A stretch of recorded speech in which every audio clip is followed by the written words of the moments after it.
I'm going to inherit my husband's estate of $800 in this house, as we don't have children, so it's all mine. As my sister-in-law proudly declared, "My name is Claire, a 45-year-old part-time worker.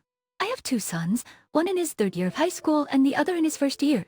My eldest son, who's taking the university entrance exam this year, has a dream of becoming a lawyer, so he has been studying hard.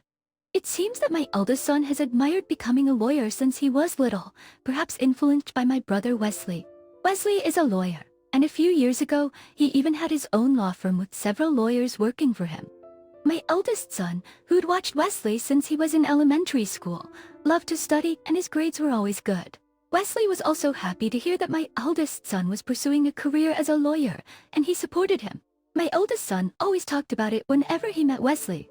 I'm going to become a lawyer just like Uncle Wesley. Wesley would laugh and respond, "Hurry up and become a lawyer and follow in my footsteps." Wesley is married but has no children. When he came to visit us, he would play with my sons, and they would be very friendly with him, and he would spoil them. My brother had a wife 10 years younger than him, but she was an eccentric or rather difficult woman who never came to our house, so we never talked to her on good terms. Wesley and I lost our parents early, and he stood in for them when I got married. After I was married, Wesley also tied the knot. When I learned Wesley was marrying a younger woman, my husband and I playfully teased him, but we were shocked by the displeased look on his bride's face when we met her. You'd expect her to be happy about getting married, but there she was glaring at us with a frown. Well, in front of Wesley and his wife, we'd say things like, "You two are a perfect match." But back at home, it was just my husband and me, and our true feelings would come out. Why would she look so unhappy when they're getting married? My husband seemed to agree, responding worriedly, "She didn't seem like a very pleasant bride." Regardless, Wesley went ahead and married his fiancée, who's 10 years younger. Just before their marriage, Wesley bought a single-family home, so we took our young kids to celebrate, as expected from my brother, who runs a law firm. I was surprised by the magnificent house, but when I didn't see my sister-in-law, who had just gotten married, my husband jokingly told Wesley, "Did your wife already run off?" Of course it was just a joke, but seeing Wesley's stern face, we got nervous. Wesley explained that his wife often returned to her parents' home when something came up, and that day she was celebrating her mother's birthday and stayed over. Realizing we'd said something inappropriate, my husband felt down, but then Wesley spoke to us seriously. "I think he have kids. Would you let me adopt one of yours?" I thought Wesley was joking when he said such things, but he had a serious look on his face. It was so sudden that I couldn't respond, but my husband laughing replied, "Who knows what the future holds? Let's talk about it if it comes to that. If you want, you can adopt whichever of our kids you like." My husband didn't seem to take it too seriously, but I was concerned about the adoption, and even more so about whether Wesley's marriage was going well. I was worried about Wesley's marital problems, but felt it wasn't my place to intervene. After that, my family and I would visit my brother at his home, and my brother would come to visit us, but it was always only my brother, and my sister-in-law would not show up. He didn't talk about her, and I avoided asking. It's been more than a decade since they married, and just as we had almost forgotten about his wife, our eldest son got into his dream law school. Wesley came over to celebrate and brought up the adoption again. Like I said before, could I adopt one of your kids? In the end, my brother and his wife were unable to have children, and once again wanted to adopt one of our children. The last time the topic came up, Wesley had just gotten married, so there wasn't a sense of urgency, but this time he seemed serious. My husband seemed to take it lightly and answered immediately, "How about our eldest who dreams of being a lawyer?" But it was a big decision that could change our sons' lives, and I was cautious. Even though Wesley was their uncle, I worried about how his wife would treat them. I ventured to ask my brother about this, because I was worried that she might be wicked to my son, who is not her own child. "Is your wife in favor of getting an adopted child?" Wesley just gave a wry smile and said, "Don't worry about her. Everything's already been settled." I felt relieved to hear that things had been settled, but I couldn't make a decision right away and decided to discuss it with my sons. I wanted to let my sons decide for themselves since they were already in high school. We didn't pursue the topic further that day, but a few days later, we received a call from Wesley's law firm. When I rushed to the hospital, the staff from his law firm looked worried. He had suffered a stroke at work and was unconscious. When I arrived at the hospital, the staff from Wesley's law firm left, but we couldn't get in touch with my sister-in-law. I tried calling her home but got no answer, and I didn't have her cell number. Later, my husband and sons arrived at the hospital, but still no contact with my sister-in-law. Eventually, my younger son found Wesley's smartphone and managed to unlock it, finding my sister-in-law's cell number. When I called her from Wesley's phone, she answered angrily, "I told you not to call me anymore. I'm suing you." I started speaking cautiously, intimidated by her fierce demeanor. This is Claire, Wesley's sister. You were my sister-in-law, right? Wesley has collapsed and been taken to the hospital. Aliasing it was me, she replied more kindly. Oh, sorry. I thought you were Wesley. What happened to him? After I explained Wesley's condition and the hospital he was in, she responded almost happily. I can't come to the hospital right now. I have things to do. But let me know if anything happens. And she hung up. I wondered what could be more important than her husband being in the hospital. Realizing she was unreliable, we decided to take care of Wesley ourselves.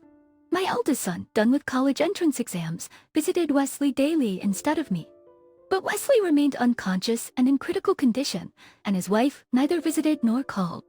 About a week after Wesley was hospitalized, I called her again. She answered promptly, almost cheerfully. What happened? Did he pass away?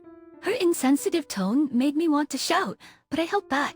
Wesley is still alive. Why haven't you come to the hospital? My sister-in-law retorted, as if to upset me as I was responding with biting anger. What can I do? I'm not a doctor or a prayer healer. I can't make him recover. Her flippant attitude infuriated me, and I hung up. I started to think that Wesley wanting to adopt one of my sons was because he and his wife were not getting along and had given up on having children. I recalled asking Wesley how he met her. He said they were introduced through a marriage agency. Maybe she married him because he was a lawyer and could provide a good life. I grew angrier at the thought, but when I discussed it with my husband, he said something even more brutal. If Wesley passes away like this, his wife will take all of his heirs' inheritance, since they have no children. It seemed Wesley's recent earnest talk about adoption was about inheritance. I regretted not deciding on it sooner, but there was nothing I could do now. After Wesley left from the college acceptance celebration, I casually mentioned the adoption to my sons, and my younger son was excited to go. Unlike my eldest son, who has clear goals, my younger son seemed to think that being Wesley's adopted son would mean an easier life. I expected my eldest, who admired Wesley and aspired to be a lawyer, to want to go too, but he surprised me. As the eldest, I should take care of Mom and Dad, so I don't want to be adopted. I was happy, but also felt the eldest would have been the best choice to take Wesley's place. I regretted not being able to proceed with the adoption process on behalf of unconscious Wesley. I didn't want his estate, but I didn't want to leave anything to my sister-in-law, who seemed to be just waiting for him to die.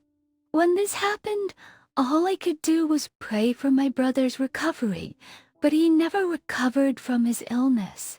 A few days later, Wesley passed away, and I reluctantly contacted my sister-in-law. Wesley has just passed away. Can we handle the funeral? She responded brightly, who was waiting for news of his passing. I'll leave it all to you. Don't even make me a pallbearer. I don't want to be bothered by all the greetings. You know what? I was about to explode with anger when she abruptly hung up. In the end, my husband and I organized the funeral. The staff from Wesley's law firm also helped. My husband worried about the future of the law firm, but Wesley had made solid arrangements. He was the lead attorney but had entrusted the firm's management to reliable people, so it would continue as a corporation without him. Many people attended Wesley's funeral, and the number of wreaths brought in showed his greatness once again. At the funeral, my sons helped out, but seeing influential figures like big company CEOs and politicians, my younger son was genuinely regretful. I should have become Uncle Wesley's adopted son. I didn't realize he was such an incredible person. My eldest son was dismayed by his words, but my husband and I could understand our younger son's feelings. I served as the chief mourner, but no one seemed to find it strange that my sister-in-law wasn't present. It seemed like only our family knew he was married. They hadn't had a wedding ceremony, just a honeymoon, so maybe even the relatives didn't realize. I even thought it would have been better if they hadn't married at all. It was frustrating to think that all of Wesley's assets might go to a wife who didn't even show up at his funeral. I regretted not having my younger son adopted by Wesley sooner. With the help of the staff from Wesley's law firm, we managed to successfully conclude the funeral. We invited everyone to Wesley's house for a meal to express our gratitude. Thanks to all of you. Wesley can rest in peace now. Just as everyone was feeling somber, my sister-in-law showed up wearing a flashy pink coat. She seemed to have timed her arrival for after the funeral. I confronted her. What are you doing here now? Do you need something from us? With a big smile, she announced loud enough for everyone to hear. I'm going to inherit my husband's estate of $800 in this house as we don't have children, so it's all mine, she said. And to our surprise, the staff from Wesley's law firm burst into laughter. Our family looked on with puzzled faces, not understanding why the lawyers were laughing, but my sister-in-law glared at them and started yelling. What's so funny? How rude. It's because you're not the president's wife anymore, are you? Are you? Right, are you? We know that the day before the president collapsed, the divorce was officially finalized as a result of divorce mediation. I was shocked by this new information and exclaimed, Right? The book? You're divorced? looking at my sister-in-law, now glaring fiercely at the lawyer who revealed the truth. Along with the divorce being finalized, you are also sued for alimony. Since the divorce was due to your affair, it's only fair. My sister-in-law glared at the lawyer and shouted angrily. I don't have to pay alimony, do I? The person I would pay is gone. Despite her confident retort, the legal experts quickly countered. Alimony claims are inheritable, so you'll have to pay it to Wesley's sister. Exequer. That was the moment I realized I was Wesley's sole heir. With the divorce final and her parents gone, I was the only one left. My sister-in-law looked at me with a terrifying gaze, and I instinctively stepped back. Still not accepting the situation, she shouted at the lawyers. Since we're divorced, I should get half of the assets, right? One of the lawyers, with a look of disbelief, informed her. Right when the divorce was finalized, you already received a settlement from Wesley, didn't you? We'd have the receipt. And this house, bought before your marriage, isn't part of the marital assets. I couldn't help but feel a sense of satisfaction, seeing her arguments being shut down by the lawyers. Then, as if she remembered something, she said with a slight smile. There's still the life insurance. I must still be the beneficiary. Despite being surrounded by hostility, my sister-in-law remained calm, which was impressive. She confidently claimed that she had changed the beneficiary of Wesley's life insurance policy to herself when they got married. However, a lawyer immediately refuted this, saying, Wesley was a meticulous man. First, like he would have changed it back once the divorce was finalized. Prompted by this, I searched through Wesley's valuable documents and found the life insurance policy. When my sister-in-law saw this, she snatched the life insurance policy from me and looked at the beneficiary in a panic, but her shoulders immediately dropped in disappointment. When I got the insurance policy back from my sister-in-law and checked it, I saw that I was the beneficiary.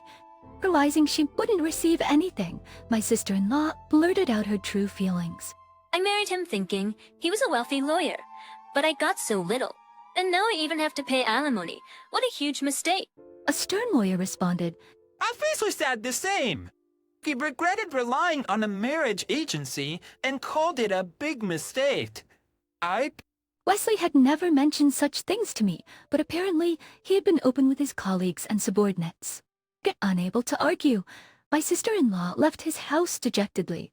Later, I learned she had to pay the alimony in installments, and having never worked seriously, she hastily started job hunting.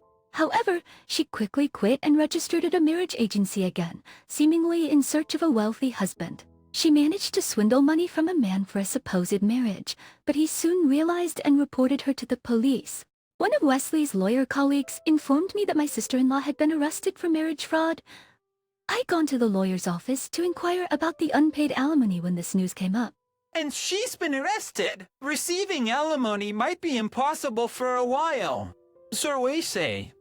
Honestly, I wasn't interested in the alimony.